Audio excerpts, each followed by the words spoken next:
Пайғамбарымыз саллаллаху алейхи ва саллям айтады: егер бір адам өтірік сөйлеуді, өтірік куәлікті қоймаса және онымен амал жасауды қоймайтын болса, ол кісінің аш жүргеніменен ораза тұтқанының ешқандай пайдасы жоқ деген сөзі бар. Ассалаумағалейкум, қадірлі жамағат. Мұсылманның көркем мінезі туралы ұстаз Арман Қуанышбаевтың керемет уағызын соңына дейін қарауыңызды сұраймыз. Біздің арнаға жазылыңыз, лайк басыңыз, жамағатқа таратып сауапқа кенеліңіз. Рамазанның ұлылығының бірі сондай бір нәрсе, адамды нәпсісінде тәрбиелейді. Негізі Рамазан айының пайдалары көп. Біріншіден, әлбетте жұрттың барлығы айтады, ол қарның аш жүреді, шөліркеп, шөлден сусайсын. Мұның барлығы адамға тәрбие береді. Өзіңіз байқайсыз, кешке жақын енді бір алдыңызға, анау дастарханда, алдыңызда тұрған дастарханды көргенде ойлайсың, дастархан жартысынан барып бір бері қайтатын шығарым, болмаса қазір қайту жоқ деп ойлайсыз. Бірақ бір екі жұтым су ішкеннен кейін анау ниетіңіздің бәрі өзгереді. Тек қана менің іздегенім су екен ғой дейсіз. Расында да адамның сонда ойлаңызшы, соншалықты сіздің жаныңызды жеп, дірілдетіп, жүрегіңізді ойсыратып, ойып бара жатқаны сондағысы бір екі кесе су болады. Сонда екі кесе судың өзі адамды соншалықты қинағандығы, өзіңіз ойлаңызшы, қарныңыз тоқ, көңіліңіз жақсы кезде сізге біреу бір екі кесе тұратын бір мысалы 0,5 бір суды берсе қолыңызға, осы үшін сен адам өлтіруге дайынсың ба десе, күлесіз. Осы үшін сен ашулануға дайынсың ба, біреуді балағаттап, жамандап, жаңағыдегі біреудің үстінен аттап өтуге дайынсың ба десе, күлесіз. Бұл бұндай су үшін шілей ондай болмайтын шығармын деп. Бірақ ораза айында қараңызшы, қаншалықты адамды Алла тағала сынап, өзінің қандай екенін көрсетіп береді. Қарынның аштығынан, судың тапшылығынан. Бір кісі сұрақ қояды: молдеке, бір кісі бар дейді, ораза тұтқысы келеді, бірақ шөлге шыдамайды. Сол кісі оразаның орнына фидия бере салса бола ма дейді. Анау адам негізі ойласаңыз, неге десем, сіз аурасыз ба, бір сақырыңыз бар ма, жоқ, бір қандай да бір дертіңіз бар ма десем, жоқ дейді, денім сау дейді, бірақ шөлге шыдай алмаймын дейді. Аздап шөлдесем болды, су іздеп кетіп ішіп қоямын дейді. Қарасаңыз, сол кісі содан шыдай алмай, әлі басын тыққан жоқ оған. Соған бармай тұрып, мен соны ақшамен құтыла салсам бола ма дейді. Адам сонда бір күн бойы ары кетсе, со екі кесе су менен тоқтайды соның бәрі. Со екі кесе суға шыдағаныма ақша берсем бола ма деп ақшамен құтылғысы келеді. Неге? Өйткені ораза айы адамды сабырлыққа үйретеді. Бірақ бұл сабырлық тамақпенен суға емес. Негізі пайғамбарымыз оның басқа жағында көрсетеді. Тілін жамандықтан тыю, өтірік сөзден тыю, ғайбат сөзден тыю, мінезін біреуге зиян келтіруден тыю. Бұл да Рамазанның міндеті болады. Енді ойлаңыз, 30 күн бойы сіз тамақ ішпей жүресіз, су ішпей жүресіз. Сөйтіп айттап біреудің үйіне барасыз ғой, енді тапа-тал түс, күн жарқырап тұр, алдыңызға ас қойса, бір ұрлық жасап атқандай ана тамақты жей алмай отырасыз. Жесеңіз бір бейне жаңағыдегі бір дұрыс емес нәрсе істеп атқандай боласыз да. Тамақ жейін десеңіз, күндіз мынауым дұрыс емес па деп жүрегіңізге біреу айтып тұрған сияқты, күндіз ғой, күн шығып тұр ғой, ұялмайсың ба деген сияқты болады. Сондай бір қысылу пайда болады, білесіздер оны. Өзіңіз ойлаңызшы, сондағысы бір 20-30 күн осындай жүргеніңізге сондай адамда бір тартқыншақтық пайда болады. Адал асқа. Енді ойлаңыз, сіз 30 күн бойы жалған сөзден тыйылсаңыз, боғауыз сөз сөйлеуден тыйылсаңыз, жамандық жасаудан қол аяғыңызды тыйсаңыз, адамды оразадан кейінгіге де тәрбие беретіні содан.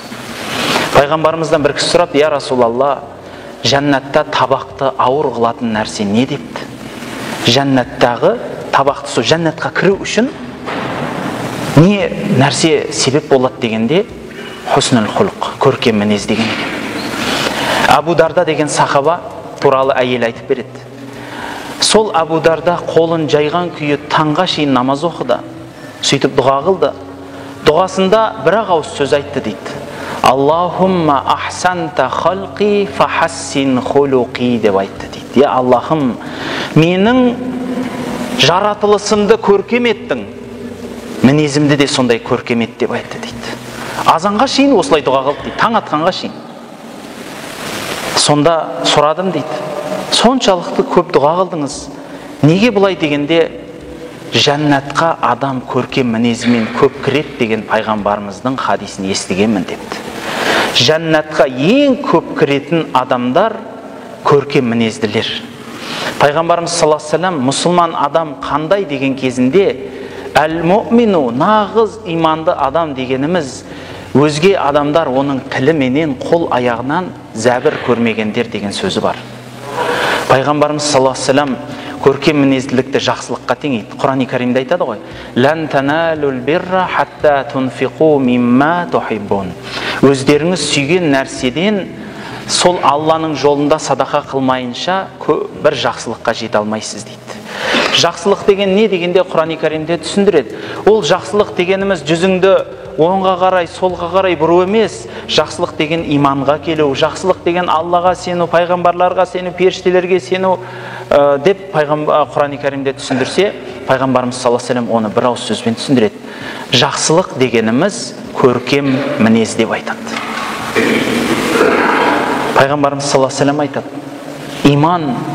иман деген сөзді адамдар түсінгіңіз келсе, пайғамбарымыз айтады, иман дегеніміз ол 60 бұтақтан көп тармақтан тұрады дейді. Сол 60 тармақтың ішіндегі ең үлкені ла илаха иллалла Мұхаммад Расулалла деген сөз дейді. Ең төменгісі көшеде бір жерде бір жаман, бір халыққа зияны келтіретін бір зат жатса, мысалы ағаш жатыр, үстінен адам аттап өте алмайды, тас жатыр. Сол зияндықты жолдан алып тастау, осындай садақа қылу да иманнан дейді. Және иманның бір бұрышы ұят, ар-намыс деген сөзі бар. Ар-намыс. Көп адамдар негізі ұят деп айтады. Жоқ, ұят пен намыстың арасында айырмашылық бар. Намыс дегеніміз ол ұятпенен екеуі жақын келгенменен түсінігі бөлек зат. Намыс дегені бұл адам биік болып тұрып, төмен түскенді ұнатпауды айтады. Мысалы, сізге біреу сен ұрысың десе, еш нәрсе алмасаңыз да, көпшіліктің алдында отырсыз, пәленше сен ұрысың десе, қалай тиеді жүрегіңізге? Алмасаңыз біреудің затын, сарт ете қалады ғой жүрекке, мына жала жапты ғой, мен бұны істемеп едім деп.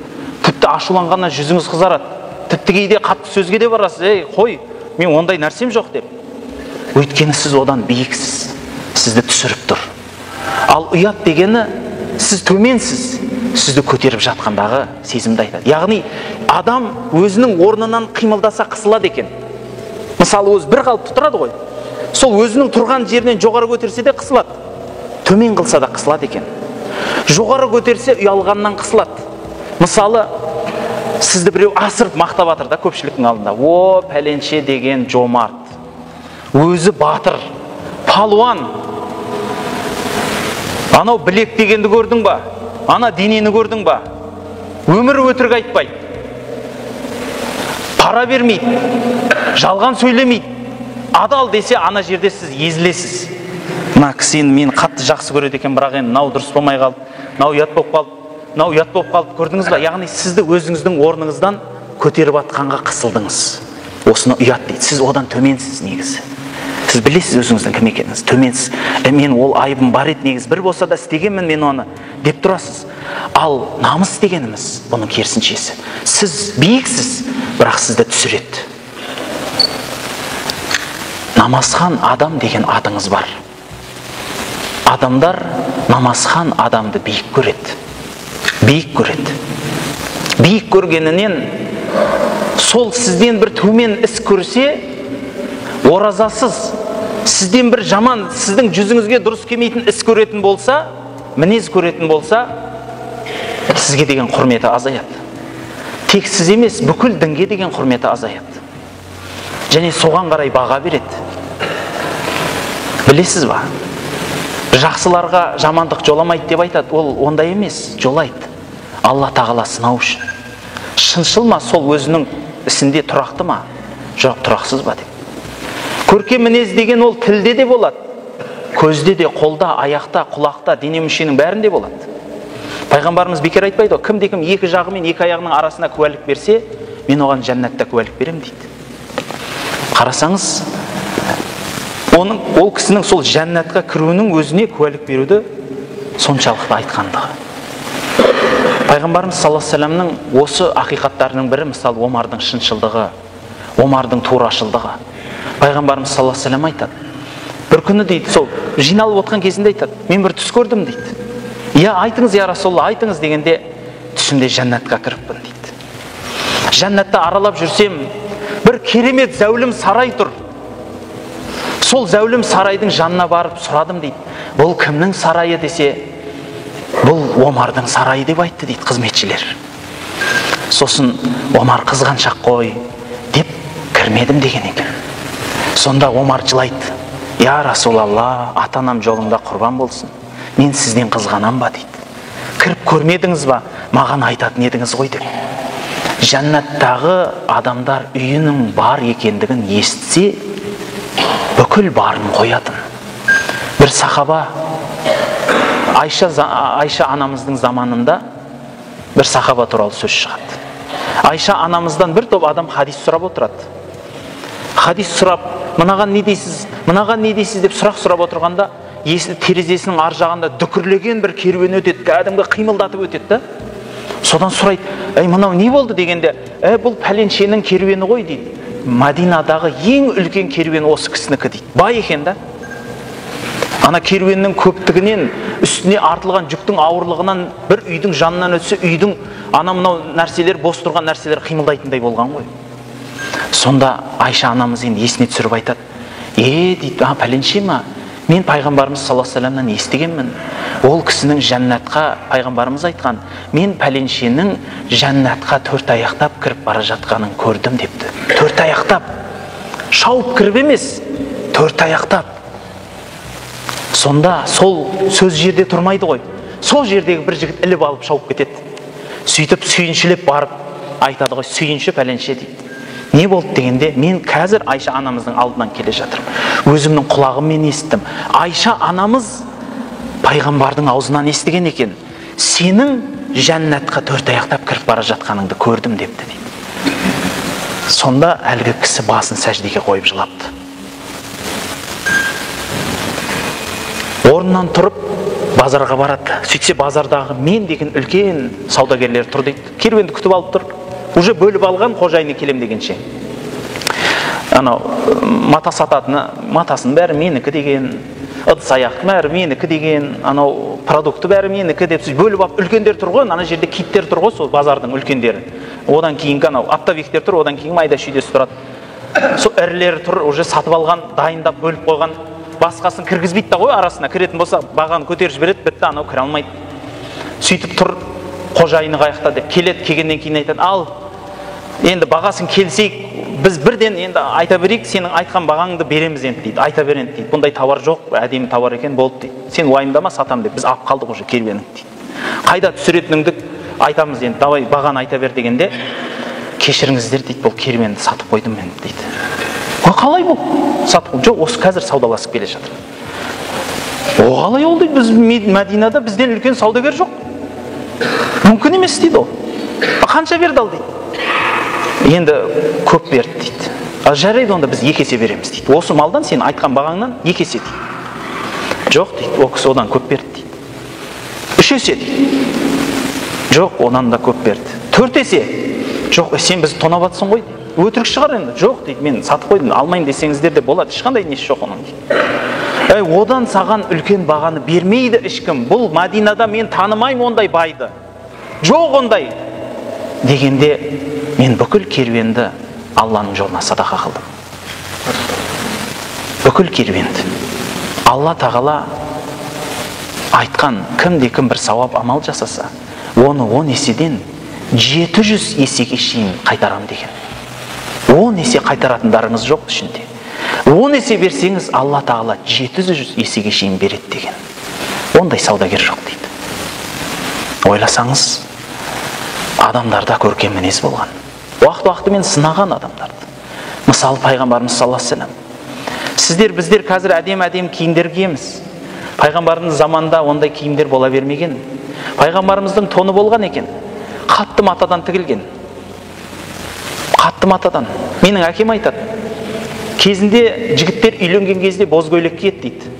Боз көйлек дегенді білесіздер ма? Қазір жастар білмей ма? Сол боз матадан қазір сізге майка тігіп берсе де кимес едіңіз. Көйлек түгіл. Майка деген адам киімінің ішінде тұратын нәрсе. Бірақ сол киімінің ішінде тұрады деп те қаламас едіңіз соны. А кезінде жігіттер соны киіп үйленген негізі. Оны менен қазір пол жуамыз боз матамен. Шаң сүртеміз. Бірақ киімге қолданбаймыз. Өйткені доғал матадан қатты тиетін сондай бір нелеу мата өзгеше. Ал ойлаңыз, пайғамбардың заманында соған ұқсаған немесе одан да қатты маталар болған. Кенеп деген матаны білесіздер ма? Қап. Мен әкем айтады. Мен әкем 30-шы жылғы жігіт. Сол кісі айтады, кезінде дейді, шешеміз сол кенеп қаптан шалбар тігіп беретін дейді. Соны киіп мектепке баратынбыз, қуанып дейді. О, жаңа шалбар ғой деп жұрттар қазығатын дейді бізге. Енді анау бұтты жырады өзі негізі да. Қалың мата. Пайғамбардың заманында да осындай матадан киім тіккен.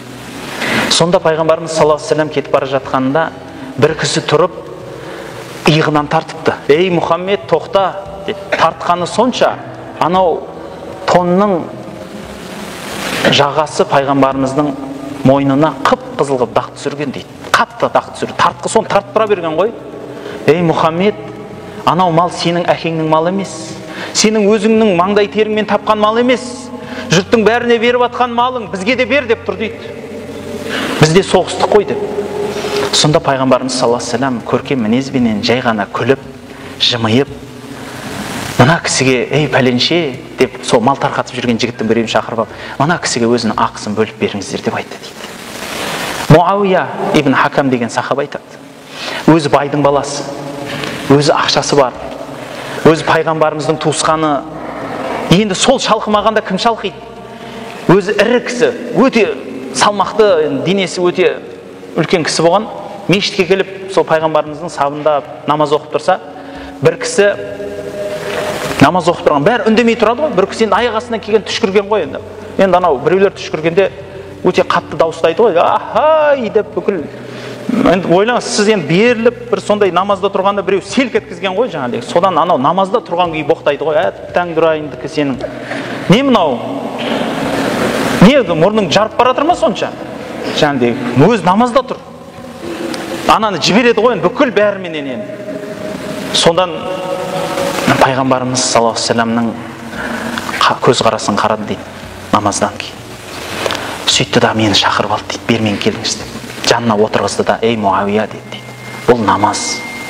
Намаздың ішінде Аллаға мақтау бар, Алланы пәктеу бар, Алланың сөзін оқу бар. Бірақ қатты сөз айту, балағат сөз айту, дүние сөзін айту жоқ деп айтты дейді. Болды.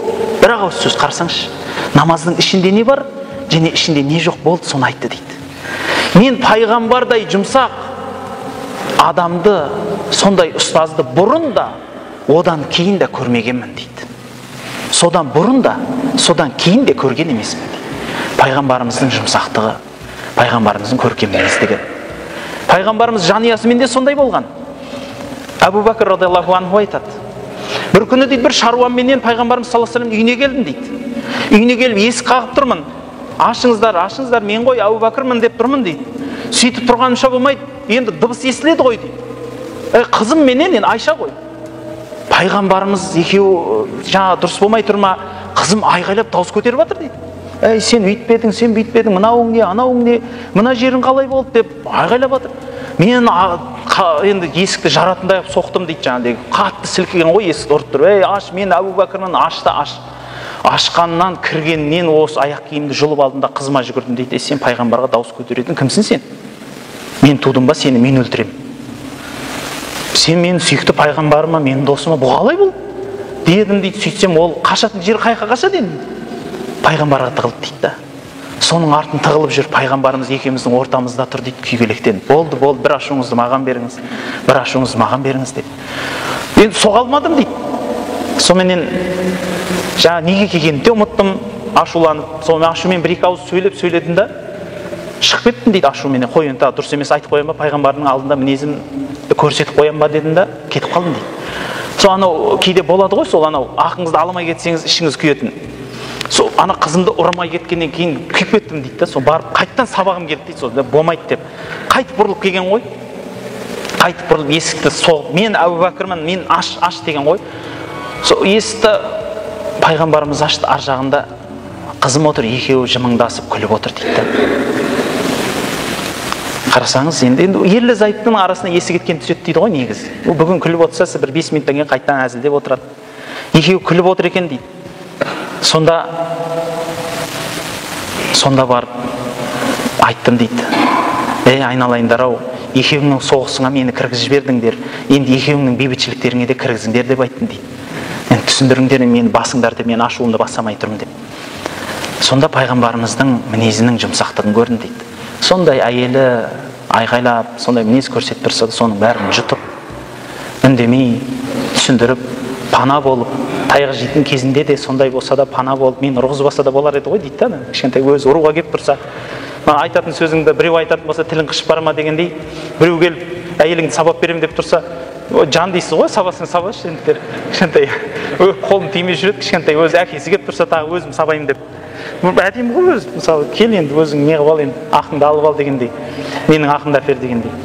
Бірақ қарасаңыз, пайғамбарымыздың араға түскендігі, о кісінің көркем мінездігі, пайғамбарымыздың сол ашыланып тұрған әйелінің көңілін тауып, онымен әзілдеп, қайтадан жібітіп алғандығы қарасаңыз, о кісінің мінезінің жұмсақтығы, о кісінің сондай дархандығы білінеді. Пайғамбарымыз саллаллаху алейхи ва саллям өзі үшін ешқашан кек алған емес. Ешқашан өзінің нәпсісі үшін кек алған емес. Біз аяғымызды біреу басып кетсе, көзімізді алартып қараймыз анаған. Ей, сен деп. Біреу бір нәрседен әйтеуір жолымызды кесіп кетсе, сен менің кім екенімді білесің ба деп шығамыз. Бауырлар, бұның бәрін неге айтып тұрмын? Бұл пайғамбарымыз саллаллаху алейхи ва саллямның көркем мінездігі сізбен бізге осы оразада да сабақ болса екен. Жанұямызға жұмсақ болсақ, балаларымызға мейірімді болсақ, үлкендерге құрмет қылсақ, кішілерге ізет қылсақ. Пайғамбарымыз саллаллаху алейхи ва саллямда әсем сөз бар. Осы ораза кешірім айы. Барлық адамға Алла тағаладан кешірім келеді. Барлық адамға. Тек қана 3 адамды Алла кешірмейді дейді. Осы оразада 3 адамды кешірмейді. Біреуі араққа беріліп, содан шыға алмай жатқан адам дейді. Біреуі ата-анасына ақ болған адам.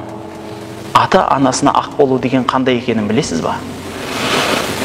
Егер әкеңізге ей сен деп сөйлесеңіз, дауыс көтеріп, сіз ақ боласыз. Сіздің көтерген қолыңыздың дұғасы қабыл болмайды. Оқыған намазыңыз да қабыл болмайды.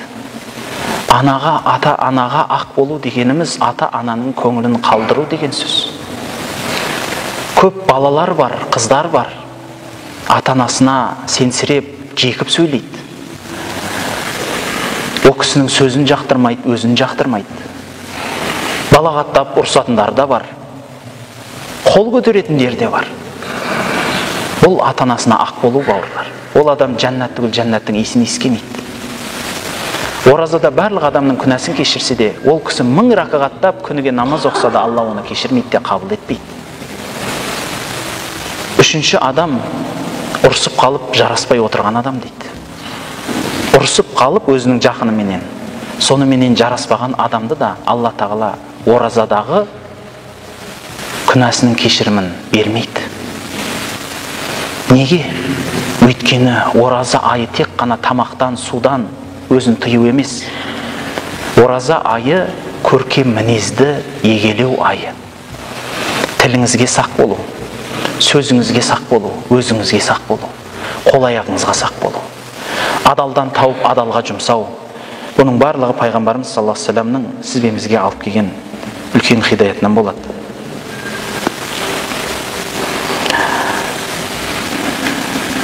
Мен пайғамбарымыз саллаллаху алейхи ва саллям бір әсем хадисі бар еді.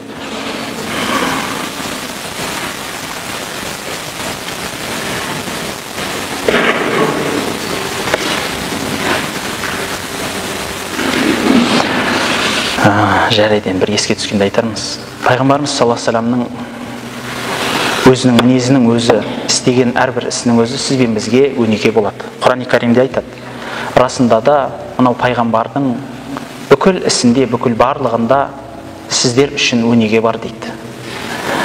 сізбенен біз осы ораза айында бекерге аузымызды бекітіп, тамақтан, судан қалмастан, тек қана сол нәрсеменен тұрмастан, бәлки мінез құлқымызды дұрыстасақ. Өзіңіз кеше көп жігіттерде мойындап жатыр, мысалы, бекерге ашуланшақтығымыз бар, тілімізге еге бола алмай қалатын кездеріміз болады. Бұл нәрсе негізі ораза айында емделетін ай. Әлі де 4-5 күн, 3-4 күн ғана уақыт қалды. Сол 3-4 күн уақыттың ішінде шамаңыз жеткенше көркем мінездікті сұрап алыңыз Алладан. Алла тағала жаратылысымда қандай көркем етсең, мінезімді сондай көркем ет деңіз. Өйткені таразыдағы сіздің ең үлкен таразы басатын нәрсе қиямет күні. Ол сіздің көркем мінезіңіз. Пайғамбарымыз саллаллаху алейхи ва саллям айтады бір сөзінде, банкрот деген кім дейді. Соңында бір кісі айтады, я Расулалла, банкрот деген бүкіл қаражатты, ақшаны тауып алып, сол ақшаны пайдасын көрмей, оның өзінің қарызын өтей алмай, еш нәрсесіз қалған адам дегенде, бірақ бұл дүниенікі ғой дейді. Әлбетте пайғамбарымыз және Алла тағала білет дегенде, пайғамбарымыз айтады, банкрот деген бұл дүниенікі еш нәрсе емес. Алла амандығын берсе бір нәрсе қылып шығарсыз ол тығырықтан. Бірақ нағыз банкрот дегеніміз қиямет күні болады. Қиямет қайымда бір адамдар барады, иығына тау сауап арқалап барады. Жұрттың бәрі қызғанады дейді оған. Мынау жәннатты қалай болса солай сатып алады ғой деп. Бірақ сол Алланың құзырына барған кезінде Алланың құзырынан бір топ адамды табады дейді. Анау кісіге ренжіткен, мынау кісіге қатты сөйлеген, өтірік айтқан, ғайбат қылған, ақысын жеген.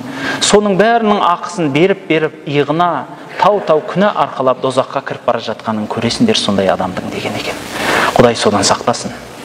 Жасаған бүкіл құлшылық ибадатыңыз, тұтып атқан оразаңыз, оқып атқан намазыңызды Алла тағала ертең бетіңізге лақтырып берсе не істейсіз? Расында да мен көркем мінез құлықты толыққанды жеткізу үшін келдім дейді пайғамбар болып.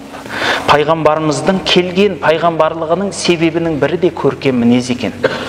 Сабыр қылу, үлкенге құрмет қылу, кішіге ізет қылу, мейірім жасау, садақа беру, жақсы сөзді болу, жақсы адамға қарау. Пайғамбарымыз саллаллаху алейхи ва саллямның тағы бір сөзі бар. Көркем мінезділік 3 нәрсемен білінеді дейді. Сөзінің жұмсақтығымен, мінезінің кішіпейілдігімен және жүзінің жылылығымен дейді.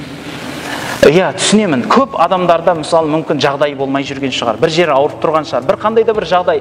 Бірақ сонда да бауырлар, жүзіңізді ашып жүрсеңіз екен. Кішкентай маңдайыңызды ашып, танымайтын адам болып қалса да, енді мақұл сыртта қайдам.